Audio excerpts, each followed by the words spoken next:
Live, and we're here in Marrakesh, and I'm dropping frames. Are you? Oh. Yes, I am. Dropping frames, but we're going to see how this looks. And we're going to say, okay, so welcome to IAEI News Live. My name is Thomas Dimitrovich, and today's Tuesday. Tuesday is the day where we go live, and we're here in Morocco, Marrakesh, Morocco, and I just have to do a check to see how this is coming through. So if there's anybody out there watching, if you can, take a look and chat, put in the chat how the feed looks. I'd appreciate it. Yeah. All right, so let's do this. Today is today's Tuesday. We're going to talk existing dwelling units, and it all starts now.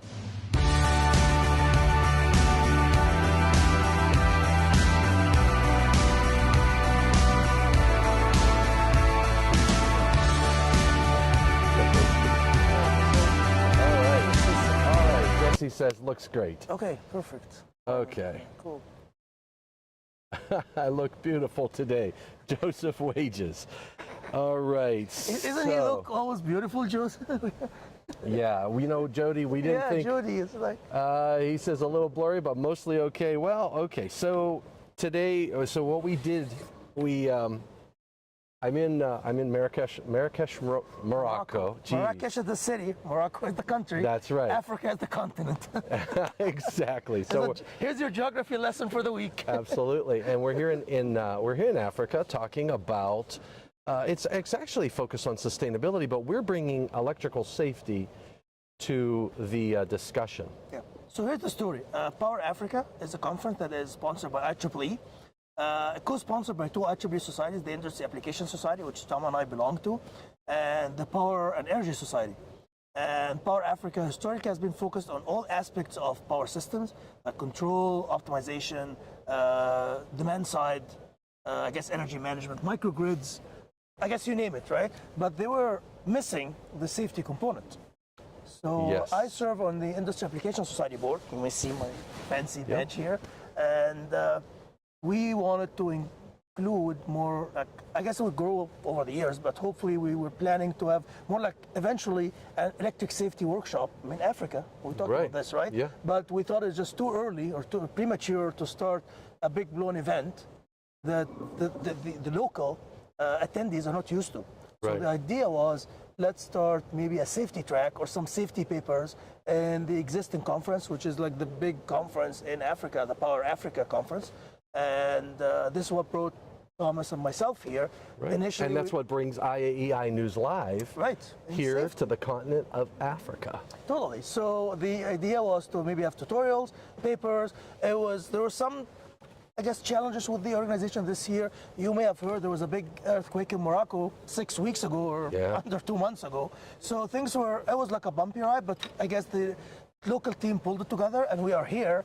So we end up having a panel, Tom and I, tomorrow morning, which we probably try to go live tomorrow sometime to update everyone on, our discussion. We can't stream it live, unfortunately, but we can share what happened. Absolutely right. So we end up having a panel on electric safety, which was Thomas's idea, electric safety town hall.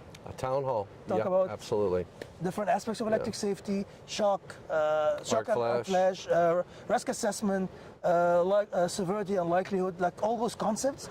It's an introduction, so if you're, I'm sure many of our viewers are safety experts, so they would know the information. We got Willie Snyder, we got Fred, we got Felix Sandoval, Felix. So, but this is, remember, this is a different continent, different culture.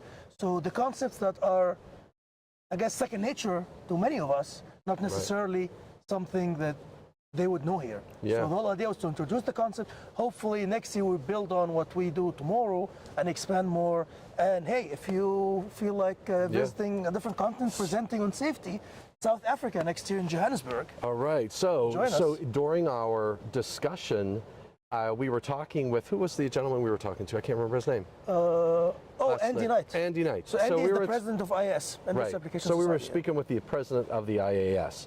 And we were talking, and I don't know how we got on the subject, but we got on the subject of existing dwelling units. We were talking about standards. And yeah, we were talking about changes in standards. codes and NEC. And we got into the Canadian discussion code. of existing homes because he was making modifications and doing things, and we were just talking about the challenges associated with either updating to the latest, I mean, Like modifying a circuit, right?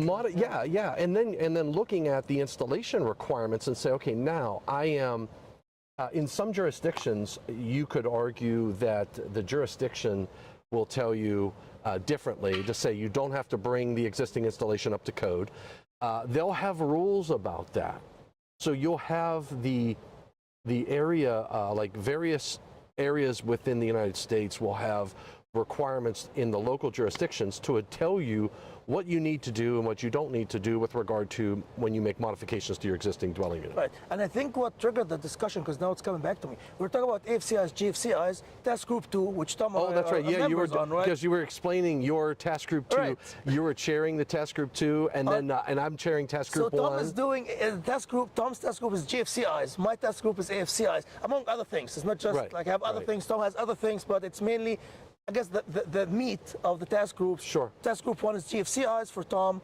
I'm chairing task group 2 for AFCIs. And we were talking about this whole thing. And Andy he's the department head of so he's a professor, department head of the University of Engineering School at the University of Calgary in Canada. Right. And in Alberta, Calgary, Alberta, province of Alberta in Canada, and he joined us as we were talking about the code, and because I just finished my meeting, task group 2 Yeah, meeting, and we just were- like 10 minutes ago. So we were talking. Andy joined us, and then he started sharing his experience with renovating his home in the basement. And yeah, so we were talking, AFCI stuff. and it was a GFCI and AFCI discussion. So his comment was regarding the when he made a modification. So he was replacing the conductors because he has an older home apparently, and we were talking about, like, if you do what they do in Chicago uses conduit, right? They use this conduit, and we made the statement, yeah, you could just pull it out and pull a new wire in through the conduit. Yeah. But in most homes we don't have that, and that's how he got into the discussion of, in his house, he wants to replace a lot of the wiring had the fabric, the older conductors with fabric, and he made the comment that he would have to remove he would have to remove the drywall to be able to get to the back to see the conductor, because what do? We use staples, right? And we staple these things to the so 2x4s. the whole thing apart, and it's insane. So and he had another problem because he said once he touches the circuit, then he needs to install FCIs by code, which means he needs to That's right. and his panel. I guess he would need a new panel because he doesn't have any room. And it's like wall space. Well, and then so that's what led us to the discussion that there are exceptions. And in 210.12, you have 210.12E for branch circuit extensions and modifications. And when we made the language, or when panel 2 made that language, I was sitting around the wall listening to the discussions and the debates. And they did not want to put a requirement in that would deter someone from doing updates in their dwelling unit. So they said, we didn't want someone to say, I'm not going to change out my service panel board because now I'm going to have to put, say, an arc fault circuit interrupter in, which is an unforgiving technology. If your home has a lot of shared neutrals and all kinds of issues with the wiring, this thing is going to stop the current from flowing, and then you'll need to address it. So, and then it's doing its job. Like it's well, not yeah, the no, yeah, device. It's doing its job, but it's just the wiring is not compatible. It's like old design, old wiring. And there's problems. Yeah. So it's identifying issues, and some of those issues, because of the ground fault protection that's provided in some of those AFCIs, you will detect any shared neutrals. And what they used to do back in the day, they grab neutrals and they just twist them all together. Yeah. So our discussion was around some of the code requirements that recognize that forgiveness, or specifically address installations after the new construction. Yeah. So that's what led to this to our discussion here today, and so. And I don't quote me on this, but I don't believe the Canadian code has the same, I guess, allowance for modification. I have to go back. I don't remember. You think they removed the 210.12e? Yeah, I don't think they never had anything equivalent to 10.12e in the Canadian code. I might be wrong. If anyone watching us knows or can pull the Canadian code, let us know. But because I mean, I don't. It's funny. I'm Canadian, but I don't get as involved in the Canadian code as I'm involved in the NEC. But I don't recall reading a 210.12 equivalent. And I remember the first time when I joined panel 2, I was like, why do they have this exception? Like, I didn't really understand the value of 210.12e. But I guess after last night's discussion, it's like, yeah, I guess it makes perfect sense because I never had to renovate a home. And all the things that Andy was sharing, it's like, oh man, I guess whoever came up with this or exception had a very valid reasons. Oh yeah, yeah, so in the debate and the discussion at the panel, at Code Panel 2, specifically was around not deterring somebody from updating their service entrance equipment. So now those same discussions occurred in other areas. Yeah. One other area was around the 230. I wrote it down. Maximum number of disconnects, 230.71. Now, what we did in 230.71, Panel 10 put requirements in that such that if you had a panel board, okay, so say you had a service that was a panel board that had 6 disconnects. There's no main, and the language that we wrote in 230.71 basically prohibits the use of a panel board with 6 disconnects. Okay, so Donnie Cook pointed out that I've got installations that are existing where they may have used only 5 of the 6, and now they have 1 spare, and now they want to add another. And the way the language was written, it did not give you the ability to add to the existing service that only had 5 of the 6 or 2 of the 6. So what we did in the 2023 code cycle in 230.71, we added an exception to options 2 through 6, which are the options of 6 disconnects in a single piece of equipment, whether it be a panel board, switchboard, switch gear, whatever it is. So we added an exception that basically says, if your existing installation didn't use, and when it was permitted, didn't use all of those 6 disconnects, you can still add that 6 disconnect. So, and it was, again, similar to what we were talking about, because you don't want to, if somebody's adding something, adding and expanding their installation, they don't want to stop them. Yeah. From doing something and then create another situation that might be less safe. Let's say, and to your point, Tom, it was absolutely right, because Andy even said there's some things that he knew he wanted to make better, but because of all the hassles, it's like more of like I weigh the option. Yeah. Should I spend the time and money, or just kind of like a blind eye, look on the other side and just continue doing it? And he knows that eventually he said, I'll have to go back and do it right, but yeah. Well, yeah. So right now he hasn't done it, and he thinks he needs to do a better job. But that was the other discussion: is a homeowner could elect to make the modifications on their own time, on their own budget, right? But the key thing is to make sure that we educate, and I think that's what happens, unfortunately, a lot with our industry.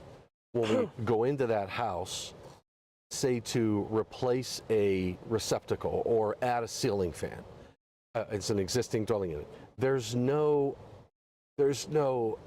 desire to say, and there might be some people do this, but the service person who's making the call should say, hey, I'm going to check your GFCIs. And oh, by the way, you don't have a GFCI in these areas. It wasn't required when you built the home, but it's now required. Here's what a GFCI is. If you want that, I can add that. you may pass a bunch of electronics. Okay, and then when you go down to the main panel board, there's no surge protection. Yeah. And an education of the homeowner is something that you could say, look, it's not necessarily required. Here's what it is. I've got one on the truck. I'll install it, and then everybody is happy. Is happy. Everybody's happy. Supposedly Yeah, happy. and I think that's a big part of what we should be doing as an electrical industry. It's yeah. I mean, unfortunately, and I agree with you, Tom. We still have long ways to go in terms of education, because there's still people out there don't believe in the value of GFCIs and AFCIs, and they think they're just there to make the life harder. Or the value of any requirement, not just GFCIs and AFCIs. Yeah, totally. But I'm talking about specific like the 6 disconnect rules and all these other different things. It's surge protection. Yeah. You know, there's so many technologies that are on the market today that are critical and important. Yeah, because I'm thinking, specifically the discussion we had was AFCIs, and Andy understands, because he's an engineer, understands the value of AFCIs. So he never debated the value of AFCIs. Oh yeah, no. Like he's just a matter of when and time and how much it's going to cost. And the challenges like the shared neutral example, and change the whole panels. But my point is, unfortunately, there are some people out there still don't believe in the value. So they'll be like, I'm not doing it because it's just costing me more money. It doesn't add value. This thing is Newton strips all the time. Or I just use the thermal mag. So this was coming. But this applies to everything. I was just thinking the discussion that we had. Yeah. Oftentimes people don't understand the reason that the requirement or an article or something is done. So another requirement, we mentioned it, surge protection, Article 215, 225, and 230. So the initial requirement on surge, I think, was during the 2023 code cycle, if I'm not mistaken. Right? During COVID, I think it was like virtual, right? It was in 20. I think so. In actually 2020, the 2020 code added surge requirements for dwelling units. I remember, yeah. Okay, that was just dwelling units. In the 2023 code, they expanded beyond dwelling units. They picked up other areas, right, outside, etc.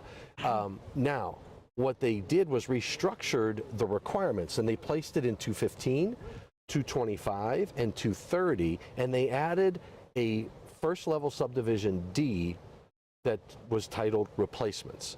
And what they basically are stated inside of those requirements is, if you modify your installation, you change out your service or whatever it is, you need to make sure you follow the rules in 215, 225, and 230.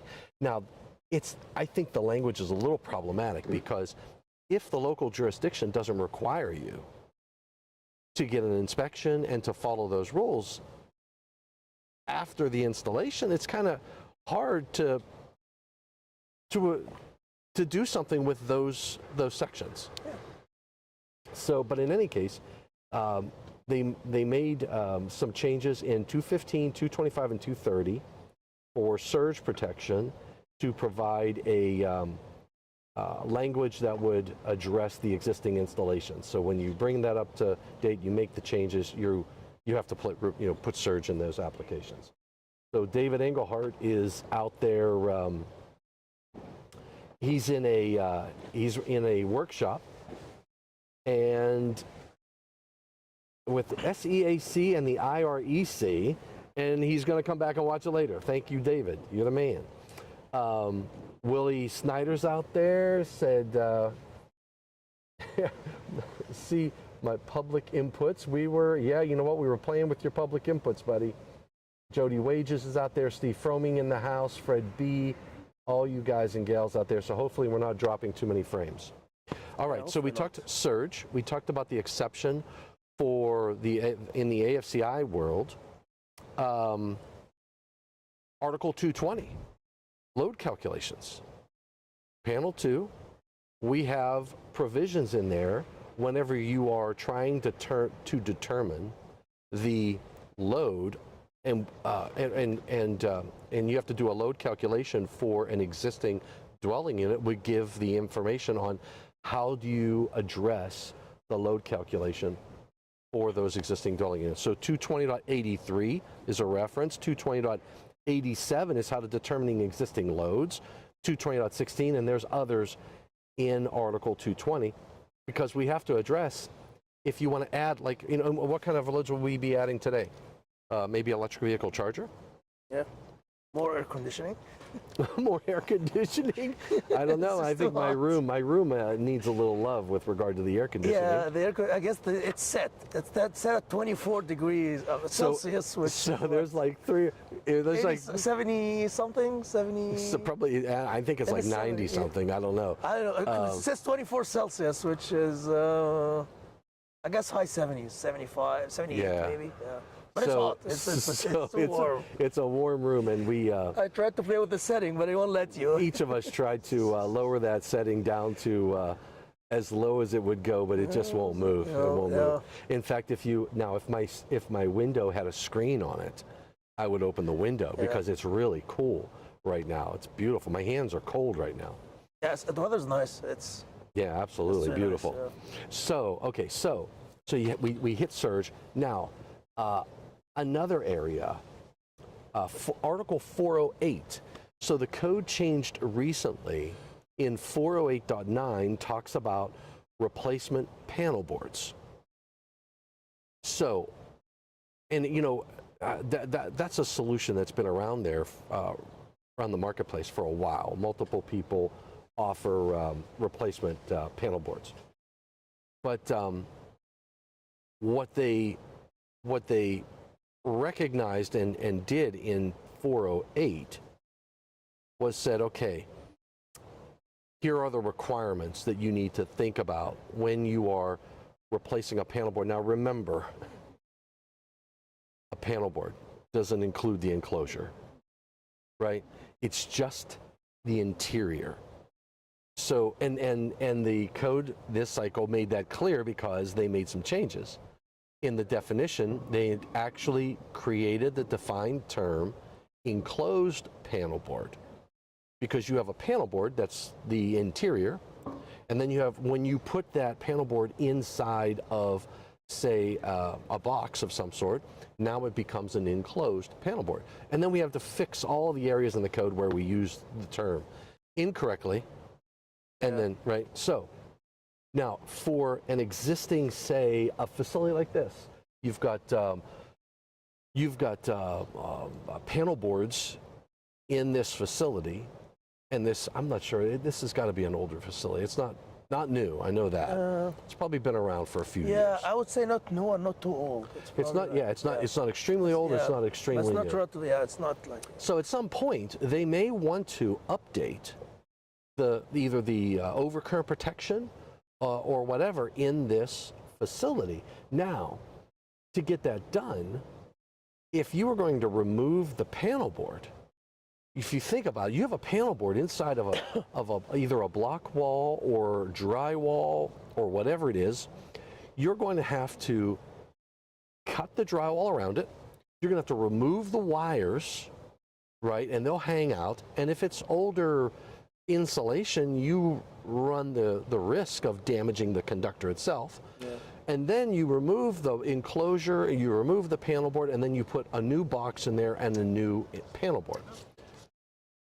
The concept of the retrofit interior is to say, take all the circuit breakers out, disconnect all the wires, and then take the internal panel board out and put a new panel board in. Now, when you do that, you've got to think about the fact that it may not be listed and tested to marry with the enclosure. So I was going to say, when you say the interior panel board, this means like the actual board, right? Less the box. So the box stays. The box stays in the wall. The board, panel board, I guess the name of the board, with all the components on it, back into the old box. Right. And I guess there's no guarantee that the new board would fit into the old enclosure, right?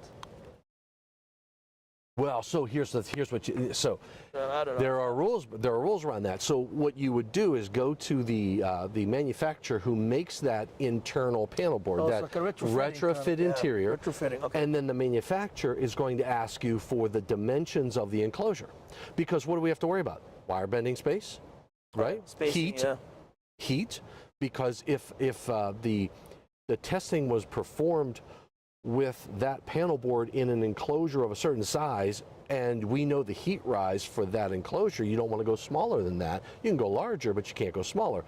So the manufacturer is going to have that data.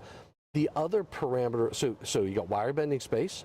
Probably some You got the clearances. You temperature. have to make sure that your clearances are within acceptable standard limits. Absolutely, whatever they are, absolutely. And then there's the holes in the enclosure. How to properly either you have to properly drill new holes and tap them, and then you have to follow manufacturer's instructions to get that done.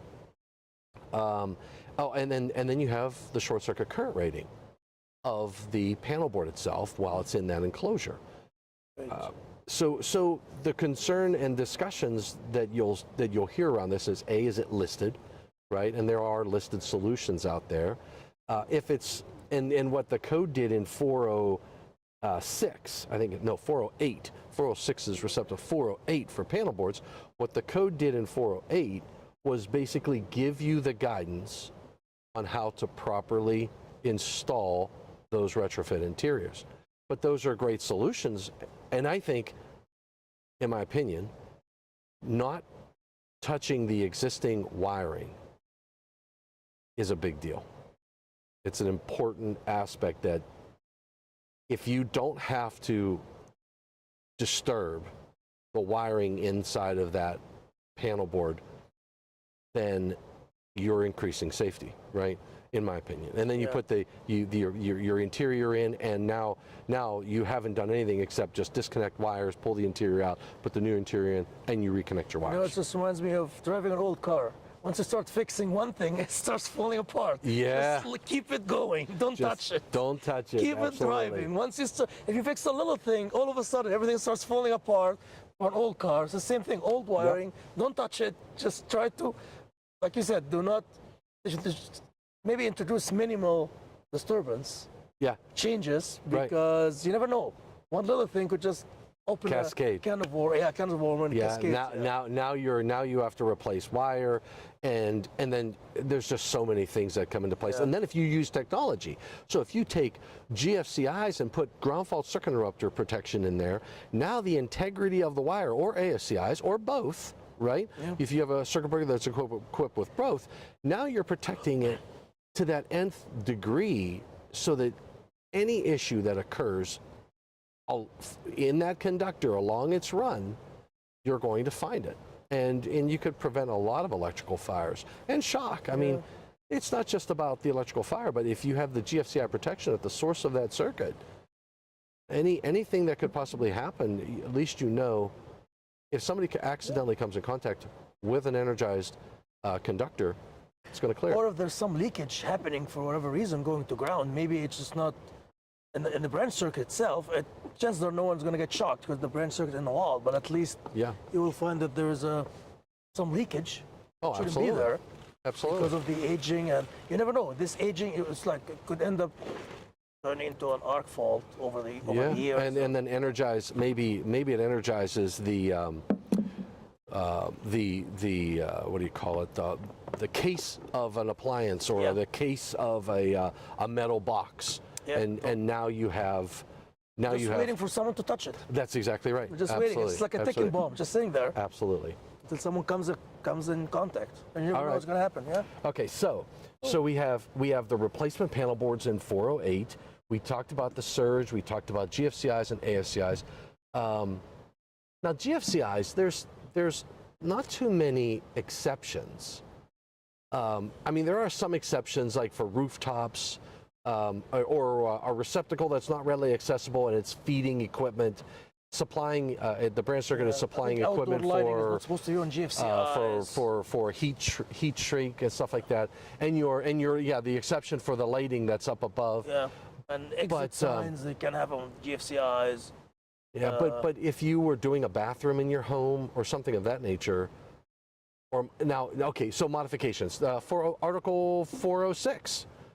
Article 406, 406.4D4, 4D1, D2, D3, D4.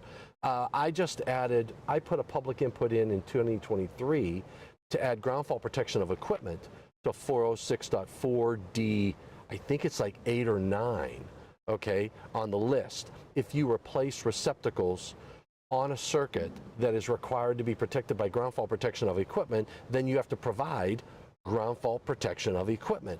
And one of the stimuluses for that were the groundfall protection of equipment requirements in marinas. Okay, so you have, where do we have GFPE protection? Down at the branch circuit level. Like we have marine. 130 yeah. and the 5, yeah. Yeah, so in the marinas in 555. 555. 55, yeah, 555s, yeah. Yep, 555s.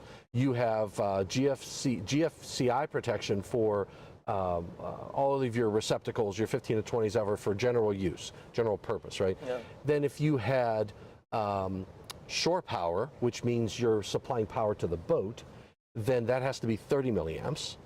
And the other feeders, feeder, I think the main feeder that's feeding the whole, the pier. The pier, yeah. That would be at like 100 milliamp. and it's maximum of 100. So you could put 30, you could put any other level on there. Now, so that's one area where we have groundfall protection of equipment. Another area is on heat trace and heat shrink and any of the ice melting areas in the code. Yeah, I can remember the articles. I think it's like in 500, chapter 5, but I can't remember the numbers. Yeah, we'll get there one day. I can remember. I remember. So so you have groundfall protection, and then I think that's help me out there. I mean, if you're in and around a swimming pool, you're in GFCI protection, or now the special purpose GFCI, right? And by the way, we buy a swimming pool. You don't see the swimming pool, but there's swimming pools here. Yeah. And they just covered They just covered this one, and I was watching it, so you can't really see. It's so dark back there. Yeah. You can't really. Well, so let me just tell you, we started out over there, and then now where I look, I'm glad we moved because you would have never been able to see us over there. So we started over there in the kitchen area or outside the restaurant. It's like a restaurant, like an outside. It's like a patio, patio kind of thing. Yeah, and then Nihad was like, boy, this is going to get dark. So then we went out hunting and we found a light on this palm tree that was lighting this area here. And then we, he grabbed the table. I stole a table from somewhere. Hey, I'm moving this table. Stole a table from over there and 2 chairs, and we just parked it in the middle of. So it's interesting because this is pool bar, but I guess this is winter here. I know it's so nice here, but this winter, so no one's sitting by the pool. I guess if we come back in the summertime, this area would all be filled. Yeah, it's funny because this is warmer than spring for me coming from Canada, but I guess it's winter here. So it's like, no, it's like, how come no one is in the swimming pool? I guess it's cold. It's cold. It's not for me. No, not at all. Not from Saskatoon. Saskatoon. Yes. Saskatoon. But it's, because when we started, it was, 7? There was 7 p.m. here, and there was still light out. And I was like, Tom, I think halfway through the program, after an hour, it would be pitch dark because it's just getting, the sun would be down. Because when we so we moved and hopefully we're not dropping too many frames, so I hope it's not choppy. So sometimes I come up with good ideas. Sometimes, not all the time. Yeah, he gets one a year. Don't get used to it though. Nihad gets one good idea a year. That's it. Yeah. So I guess I'm done for the year. Yeah, you're done for the year. I did my thing. You did your thing. So now the other challenge is, let's think about what you might do inside of. Okay, so. It's Alan, right? Alan? Alan. It was his first name that we talked to, our president of. Oh, no, Andy. Andy. Sorry, I was like Alan. Sorry, I was like Alan. It was Alan. All right. Andy Knight. So what Andy pointed out was changes that he's doing in his dwelling unit. And I did something similar when we had some water damage in our basement. I took out since we emptied the basement out, we ended up rewiring. It was just a ranch, a small 900 square foot ranch. So I rewired everything. There were junction boxes everywhere. There were junction boxes behind drywall, right? They were everywhere. Okay, and you don't see them. They're just hiding there. Oh, absolutely. When I take a wall off, and now all of a sudden I'm like, wow, there was actually you gotta love this. There was a safety disconnect switch In the wall. in the wall, fused. Okay, so if it It's ever, very safe. it was very safe. If that, No one can reach it. nobody could reach it, and if those fuses opened, I was done. I So would I have. think we need the PI. You have to make sure that your safety, Yeah. this connect switch is accessible. Well, Don't put it in there the is wall. already a requirement. Don't put it in the wall. Yeah, it was behind the wall. So I'll tell you what and I fixed this issue too. So in the basement. So when I took all the walls off and exposed all the block, we recognized where we had some water damage just from we had some water coming in. So I did an inside French drain system, and then we fixed all the walls, and then I fixed all that wiring. I replaced all the wiring in the house. Everything was GFCI protected from the panel board all the ways out to everything, so I brought everything up to code because I did all that. But where I live, there's no requirement to pull a permit or to get an inspection. They don't. You do whatever you want. It's like the That's Wild exactly West. right. It's You do whatever you want. It's the wild, wild west by God, Virginia. Oh, I thought this was St. Louis. This is No, this was in West okay. Virginia. Yeah, okay. Now, some of this, like if you're in Charleston, West Virginia, if you're in the larger city, then they have inspections. But in Weirton, there's no inspections outside of the service. So even on a new structure, in most of those applications, they're inspecting the service. They're not going in the house at all, unless your service is in the house. But in any case, there's just so many. I call it the sins of our fathers. Okay, because It wasn't us. They did it wasn't us who did it, but Blame we have someone to. else. Somebody else decided to drywall over a safety disconnect switch, and then upstairs. So in the attic way. Okay, you're gonna love this. So in the attic way. So Bobby Joe and I get married. I move into this ranch, and we were putting things away, and I needed some storage room. So she says, "Why don't you go up to the attic, right?" Yeah. But the attic had a little crawl, like it was about the square hole was about this big. Okay. You can. I couldn't put my shoulders through. Right? Now Bobby Joe could get in there, but I couldn't even get my shoulders through. So I poke my head up in there and I look directly across, and on the framing, in the very top of the like close to the peak, is a very large safety disconnect switch, which had the service conductors going through that disconnect. So essentially, no one can disconnect it unless you have like a little kid or someone who's like really like small. Yeah, to and be it's able in to an crawl attic in a in. crawl space. And I don't know how safe this is to be kind of crawled in trying to disconnect the switch. I fixed that too. Coming from the So I fixed that too. I did two things. service. We rerouted those conductors, and I put a pull down stairs to get up in there. Now you don't need that disconnect anymore, but the hole was like, I'm like, this guy ain't getting through that little hole. So sometimes I just wonder what were they thinking when they did I this. know, Like I know. whoever did this, what Yeah. he or she were thinking. Yeah. Like how can Yeah. anyone get in? How can they even install this? I guess they installed and they built a wall on it because no one can get in and install it. So they put it and then let's put a wall. let's put a wall. Yeah. So have it hidden. So you when you're in an existing structure, you're facing all of these things. Now, what I did learn in my years of working in the industry, especially when I was in residential products for the manufacturer I work for now, they had, I recognize that there are contractors out there that love to do new construction, and that's all they want to do is new You construction. don't want to touch old stuff. They don't want to go to an existing home. Which In is- fact, even in new construction, they don't want to talk to the homeowner, right? Because what's the homeowner going to do? I want a three-way here. Yeah, Can you add move an this extra to- light there? Right. I want this type of switch, and then it just becomes, and you have a builder you're trying to keep up with, Yeah. right? So the goal of a lot of the contractors is to not talk to that homeowner because it just adds pennies and time, right? So, and then there's another whole class of group of individuals who love to work on existing homes. They love the aspect of troubleshooting. And then you have to have techniques to say, okay, you want to do this in the house? You want to add, say, like my brother did. He did AFCIs in the 50s, a home that was built in the 50s, and he wanted to arc fault protect all his circuits. So he bought breakers little by little, and we were replacing the circuit breakers in his panel board. Well, all of a sudden, he puts one in, and boom, it trips. So now we had an electrician.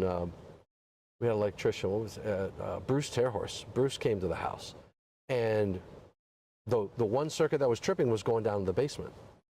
And he asked my brother a couple questions. He says, when does it trip? And Reed says, well, when I turn the lights on downstairs, the circuit breaker trips. And we were thinking it was a compatibility issue, right? Because it doesn't trip until you turn on the circuit breaker or the light switch. The lights. So we were thinking, I'm thinking, and he says, is there a dimmer switch? And we're like, no, it's just standard incandescent bulbs, etc. So then when he went down, he says, he gets down to the bottom of the steps, and there was like 6 light switches all in a row in one big box. So Bruce takes his screwdriver, takes the cover plate off, he pulls all of those receptacles out and looks in the back of the box, and sure enough, all of the neutrals were all twisted together inside that box. So then all he did was he undid the neutrals, unwrapped them, separated them all, and then he looked at where in the box, what circuit that neutral belonged with, and then he continued just that neutral to that circuit, separated all those neutrals, put it all back together again, turned the breaker on, boom. This practice is not allowed now by the code, right? Like you can't share neutral anymore. Right. You? You can share a neutral, but you have to have a 2-pole breaker and it has to have handle ties. Oh, okay, yeah. So in that case, he could do that, but you've got to go back to the panel board, and now all of those neutrals have to, like if there's 2 circuits, both of those breakers have to be side by side, and you have to put a handle tie on it. So they close together and open together, right? Exactly, and it's not about tripping. It's not about like when one trips, they take them both open. It's about turning them both off and both on, because when he took that cover plate off. Because one circuit is always going to be live. If you right. connect one neutral and one circuit, the other neutral would be live. Exactly. From the other circuit. Yes, and then so when he took that, they're connected, so there'd be like a safety hazard. Exactly. Yeah. So when he took that cover off and he saw all those neutrals, then he has to go back and start turning off other breakers, because now you don't know where the other neutral is paired with. Coming, could be energy coming. Electrons would just come from anywhere. Exactly. So he had to establish an electrically safe work condition, right? 70E doesn't sleep when you're in your dwelling unit. So he had to separate all the. Well, he had to go back to the panel. He would open. Actually, I think he turned all the breakers off. If I'm not mistaken. Better safe than sorry, because he turned them. Leave one on, and this will be the one. Exactly. I remember going downstairs, and we had flashlights even getting down there, because he's like, "Look, I don't know which 2 breakers or 3, because there were a mess of circuits in there." So he turned them all off, and we went down. He verified absence of voltage, and then he separated all those neutrals. But I guess it probably took him time to figure out which neutral belongs to which circuit. You know what? Here's the funny part. It wasn't hard. Was it? No, because the box was very large, and when he took all of the switches out, and he disconnected the neutrals, they just basically naturally followed themselves. So all he did was, and everything coming in from the top was a circuit coming from upstairs, and everything going out the bottom was the circuit going into. So just one distant. That was it. And then he just pulled them all together, grouped them all together, and said, "All right, so I'm going to put the light switch here," and then he connected the downstream circuit, and then he tied the neutrals, and you're like, boom, he's done. He did the same thing on all. I think there were 3 circuits in there, and then put them all back together. It really wasn't hard. It's like what? So what did they save connecting all neutrals together? I guess if it was so easy to, I don't know. Well, that was just the practice. They did it all through that house. Now, the other thing they did, the house was wired with metal sheath cable, BX, okay? It only had 2 conductors, just a hot and a neutral. There was no ground, because of the BX, and all the boxes were metal. Now, The other problem, so he did that one, then we put another breaker in, everything held, put another breaker, boom, it trips. And this was the bedroom or the bathroom circuit. It was the bedroom bathroom circuit. So Bruce goes over to that light switch and he takes the cover off. And it was one of those light switches with a receptacle all on one yoke, okay? Yeah. They took the neutral. They took the neutral from the side of the receptacle and they put a wire from the neutral around the, it went around the yoke and then it landed on the equipment grounding screw. So they connected the neutral and the equipment grounding conductor at the receptacle? At the receptacle. And they're supposed to be connected. So the neutral, on the panel, right? Well, it's supposed to be kept separate. Yeah, right? separate all. They go all the way back on the panel. And they didn't even need to do that, okay? Because the grounding is done from the BX sheath, so that's your equipment ground path. But you shouldn't tie the neutral to the BX. They left the neutral in the panel. They didn't terminate it. The neutral they used was the equipment grounding, which was the sheath of the metal sheath cable. So then all Bruce did was connect the neutral to the receptacle and take the jumper off. The third thing, isn't this a code violation? Oh, absolutely. Yeah, I'm thinking that you're not supposed to connect the neutral equipment grounding conductor. Right. It's on the panel or the... Exactly. And it's objectionable currents, Article 250. Yeah. So they use the sheath of the BX for their neutral return path, which violates Article 250, objectionable currents. So and the third breaker that was tripping was on an outside wall. It was an outside wall, and when we took the receptacle plate off and pulled the receptacle out, the insulation on the conductor was so brittle it just fell off. Now, we tried to get creative, as engineers do, and we said, let's put some heat shrink tape on the conductor. Yeah. And we pulled the conductor out. I mean, it was bare all the ways up. So we pushed the heat shrink tape all the ways up inside the BX, and we used the hair dryer. It did not fix that problem. So what we ended up having to do is basically pull a new conductor all the ways down to that receptacle, which wasn't that hard. We went up into the attic and then down through. But when you're dealing with existing homes, you're not just dealing with, you're dealing with wiring practices that were permitted that are no longer permitted, and maybe even back in the day they weren't permitted. It was just a practice that was done because you didn't have Big Brother being the AFCI or GFCI upstream and maybe detecting the inspection was not at the same level. So you just, like you said, you can just now you can just make changes and no one is inspecting. So even if there was a code requirement, if it's not enforced, just like patents, it's only as good as how you can enforce your patent.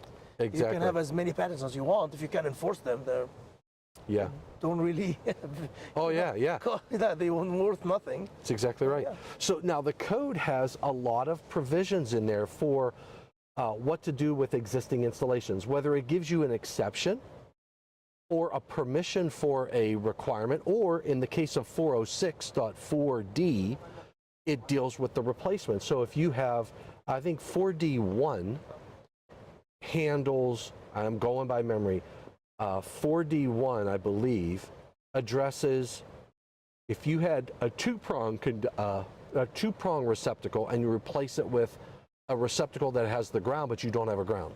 You can GFCI protect that, or you have to replace it with a two-prong receptacle, right? So they have those provisions. There's, I wrote down, 1 was grounding type receptacles, 2 was non-grounding type receptacles, 3 is GFCI, 4 is AFCI, 5 tamper-resistant receptacles. So you take an older home and you have a receptacle in the living room, and you're going to change out the receptacle. This is going to tell you you have to put a TRR in because the code requires it, if it requires it to have a TRR. Now, here's the other good question. Who's the AHJ? If it's not being inspected, the AHJ technically, It's yourself. it's the homeowner, Yeah, it's just, right? You do So, whatever you want. well, or I could say I want tamper resistant, or I want all of these circuits to be done a certain way that exceeds the bare minimum requirements in the code. So there's a lot of different aspects, and I wonder what the legal issues are. Like say you change out and you redo your bathroom. You're not required to do an inspection. The code requires those circuits to be GFCI protected, and you don't put them in, and somebody gets killed in your bathroom. Yeah. You know what's even worse? You sell the house, and the new owner comes in and don't even know what's going on. Yeah. And this person that gets a shock or even loses his or her life had nothing to do with it, because if you get you buy Wow. you buy an old home, you don't know what happened. Like you don't have the history of what happened. Yeah. So someone could screw up, and then Yeah. leave, and then the new home owner gets I never thought about that. the short end of the stick. It's like, Yeah. and they didn't know, right? And the old home owner who did the damage, gone. Yeah, he's It's gone. Yeah, they're gone. He cashed the money and left. That's exactly right. But yeah, so when you're dealing with an existing, especially existing dwelling unit, you have, depending upon the age, you have wiring practices you have to deal with. You have to meld the technology with the existing installation. Another technology. What about motion sensors, like the receptacles that or light switches that turn on the lights for you? Oh, when you walk into the house, yeah. Yes, those have technology that has to be powered. And if you don't have a neutral, or you don't have a neutral. So a lot of these light switches, Didn't they use the equipment grounding conductor back in the day, or yes, whatever they used the equipment grounding This was conductor. changed in 422 or whatever. No, it's 40. I think it's 406. 406, yeah. And we made it a requirement that now even if you're just doing a switch leg, you still have to pull a neutral, because of the fact that if you ever replace those receptacles or light switches with some technology that requires that needs power, because it needs power, it needs 120 volts, and it's going to get it from line to neutral, and to energize the electronics that are inside that light switch. So. Yeah, as we talked about this during the morning, I guess the afternoon life, when we talk about like the smart lighting, how everything is going to be smart, I guess it's the same thing. Back in the day, your switch was not smart enough, it didn't need any power. Now it needs all the sensors, and you need power. Now you need the old way of wiring, which was not wrong. It's just not adequate anymore. Yeah, it's not adequate any longer. Yeah, and then you have to say, well, do I need to pull a circuit to that to get that neutral, to power it correctly? Or do I have to use a different technology? Because that was the other thing we talked about, where he said the light switch and whatnot, this issue. So in his case, his wife wanted to turn lights on and off. Right. And in some cases, on the dimmer switch or on the light switch, it went through the receptacle too. So you're turning off a receptacle. Yeah, the light controls and the light. And now if you put a dimmer switch on, you're dimming the receptacle. And that's not what they wanted. But to be able to rewire, or to be able to do what they wanted, you have to rewire it, or you use a new technology like those bulbs that I know a specific manufacturer makes. They make a bulb that communicates, or a lamp that communicates, and then you can have a wireless controller on the wall, controlling and communicating with the lamp itself, dimming and turning it on and off. And now you didn't change the wiring of the installation. It's interesting, because who would have thought 50 years ago that the academics were like, oh yeah, just wire the receptacle and the switch together. It's not a problem. Who cares? That's exactly right. And just when you said who would have thought 50, 60 years ago. So I was watching a video. I don't know if anybody out there knows who Leon Russell is. Leon Russell is a musician. He's a studio musician, played piano. He choreographed the Mad Dogs and Englishmen tour of Joe Cocker. Okay, and he he wrote a lot of songs too. So he was also a writer.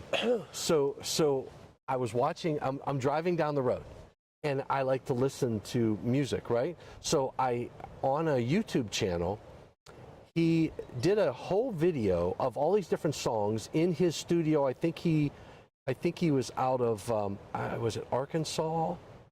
Or I can't remember what state, but he had a church that he bought. And he had he recorded this video, and they're just playing different music, right? So I'm driving down, and he was joking at the time, and he goes, "Yeah, for all of you who are driving down the road listening to this, because that didn't exist back then." Yeah.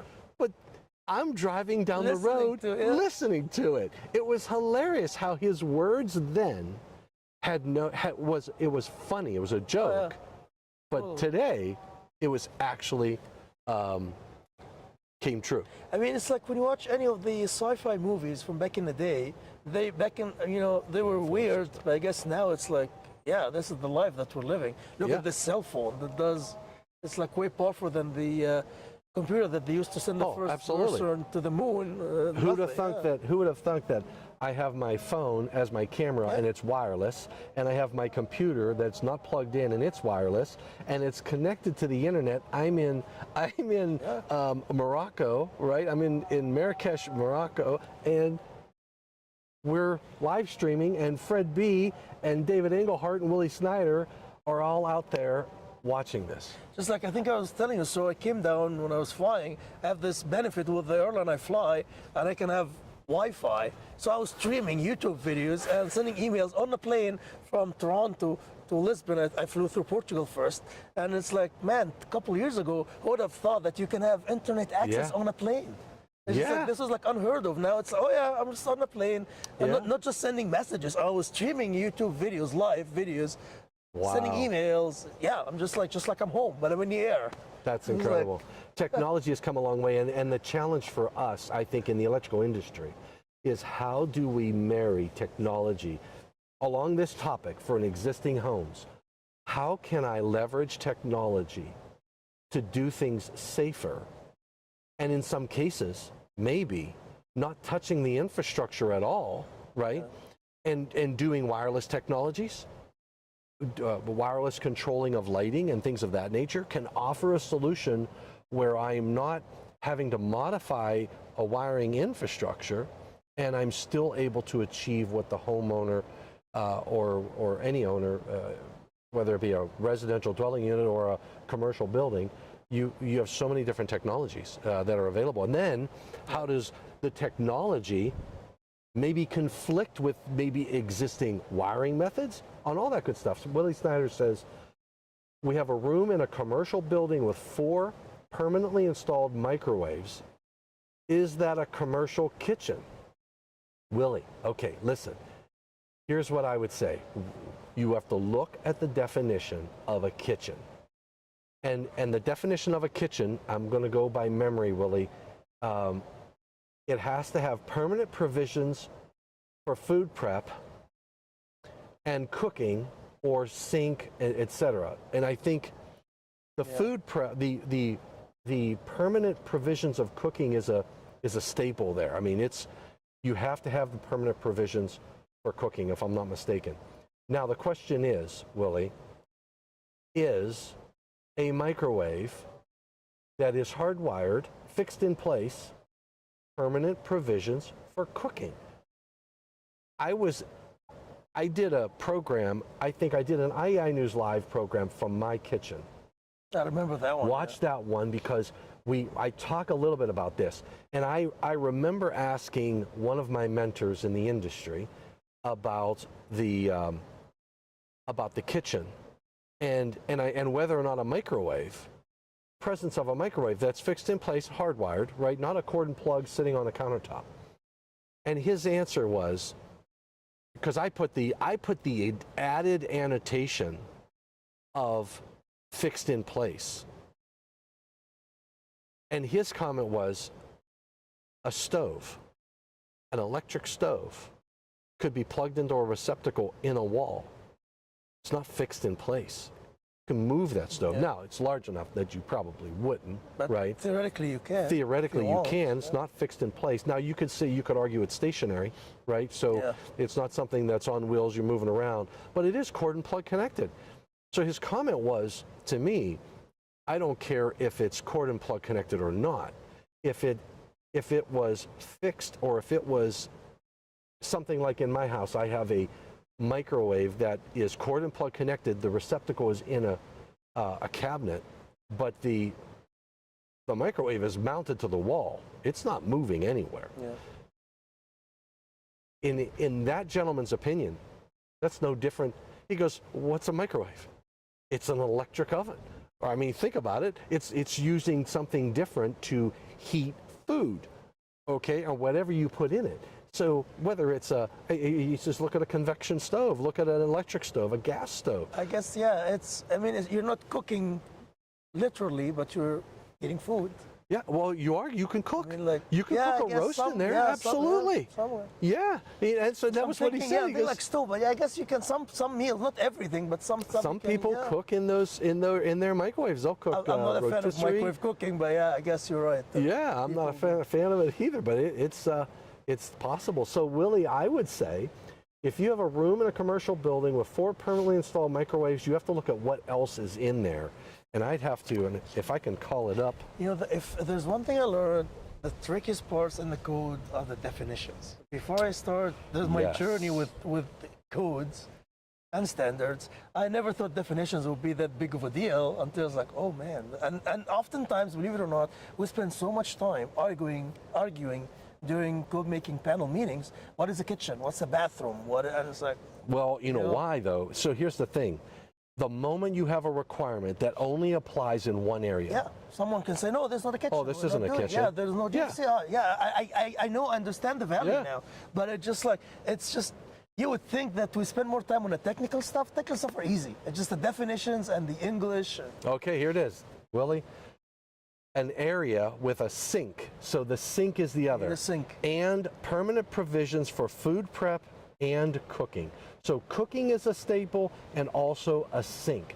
So Willie, if your area has a sink and it has that microwave that is fixed, that you said... It says 4, I said 4, right? 4 microwaves? 4 permanently installed microwaves. I would argue if you have a sink in there, it's a kitchen. Yeah, it's a kitchen. It's a kitchen. You could cook a chicken, but it's a kitchen. So in my opinion, you got to throw the sink in. Don't throw the sink out with the baby. Yeah. With the baby. So if you don't have water. the sink, you think it's not a kitchen. But with the sink, not it's by a the kitchen. definition. Yeah, because it says there must be a sink. That's right. It says an area with a sink and permanent provisions for food prep and cooking.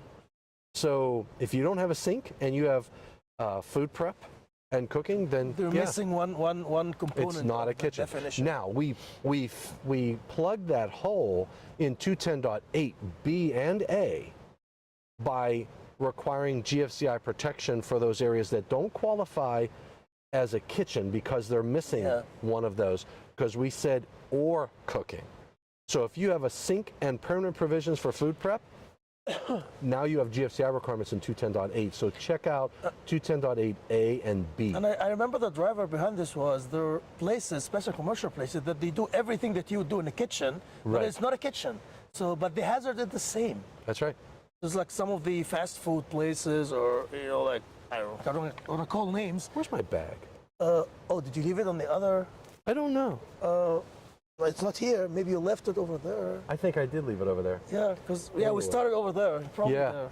All right. I hope it's still. I didn't see anybody walk over there, so my bag might be missing. At least I got all my computers. It's a little bit chill. Like I like the wind. Like I'm not cold, but it's probably people are indoors. No one is outside. It's just Tom and I. Yeah. That's how hardcore we are. It's how hardcore we are. All right. So it's been an hour. Yeah, an hour and a few minutes. Thank everybody for joining in our program today. I enjoyed it. I enjoyed the discussion. I enjoyed our... and it was so impromptu, because Tom and I were talking yesterday. I was like, I wonder what will be my topic tomorrow. It's like, and I'm like, Tom, this is really hard to come up. He's been doing this for what, 2-3 years now? Maybe 3 years. Yeah. Like COVID, so 3, 2 years. It was after COVID. Around maybe between 2 and 3 years. It's hard to come up with topics. And I don't think you've missed Even when you're traveling, you would record a session. Oh yeah, yeah. And this one here was risky because we went live. And we didn't know about the connection, how And I wasn't sure about it. And I see every now and then we go to red and we come back. I am at 10% dropped frames. So I hope it wasn't too bad out there. Yeah, probably. Steve Froming says, time flies when you're having fun. I know. I know we're having a great discussion. I hope you guys got something out of our discussion today about existing dwelling units. Remember, we can go above and beyond code requirements. Yeah. And where there's technology, we've got solutions, right? And if there's no solution, then it's time to come up with a new solution. And this is all engineering, like it's solving problems. Absolutely. So yeah, no, it's fun. All right, everybody. You know, it's just a thought that I have since I mentioned Steve Froming and all our friends. That I've met some I've never met. Maybe we should have. Sorry. Jody Wade just says, great international show. Yeah, so it's like, maybe we should have like a Tommy D club and let's get everyone together, like a retreat, just like get all we tried to get a couple more people on this live stream today, but we couldn't. They didn't want to go live, so. Yeah. Fred B, thanks. We appreciate you.